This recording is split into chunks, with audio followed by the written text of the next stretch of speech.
Bir jawan oğlan şun hiç bir mawridi yok men aytmagym. Daýdam jawan niye? Mihrapda aytmaly şu wurduny, adam tunya aytma. Daýdam jawan niye? Emmek şon men yegeni, men innen akdiýa. O yegenimden näme diýe? Egin maşydar, serlokda oturýa, men ne diýe? Aslyn günädigini bilýän, onda da fikrim, şähwetim harap diýe şondan sonra. Ahir bir gün diýe, salamlaşmaly bolup ilmi tutdum diýe. Yüreğime de şehvet düştü diye. Men şon qydyny almagym dogry dämi diye.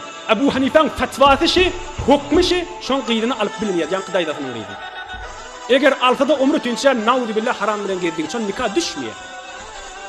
Aýaşyjyla kan bolandyr, bolan nädirmiş maňatsy? Aýa ne kadar oglançykly atasyz bolup ketdirendir şumaha. Nikah ýok ededäýetiň arasynda. Näme diýip?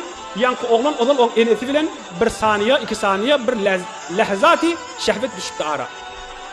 Mesela ahun getirdiler, nikah gittiler, nikah peyda. Yok, düşmeyen nikah. Vasvas bolamam bir vakt öd içeriğinizden çireyim. Yönü ayet etmeliler. Oğlan kepmişi. Hay bir öd yegenciğim ahim bir, ödü çoğan oğlan 15 yaş, 16 yaşı vardı, yegenciğim ahim bir gitti. Men bana şehvet geldi diye, men çoğan oğlan diye. Daydam ne oldu diye, son çoğan daydam diye. Öderinde de diye, doğurtunay diye de.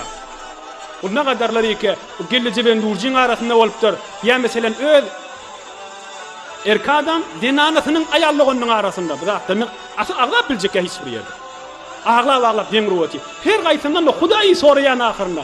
Dogryň aýdadan nämeden boldy diýen dinana diýe taksir menden boldy diýe. Ay ahully da aýdy wati da näme işgali bar? Mege damadymyz näme sen diýip oturşdym diýe. Ahir nawuz bilen men nehrey bolup denim bilmän aýtdym. Ya şoňa men deşne aýça hada. Näme işgali bar? Serrokda turýandy. Damadymyz da näme? Ay gaty tutýla da näme? Falan da näme diýdim. Ahir kullan görsek insaniýetden çykypdy. Hemmesi menden boldy diye. Men gülşerdim diye. Men de hallaqqa ederdim diye. Eýni aýdan kepler şuna.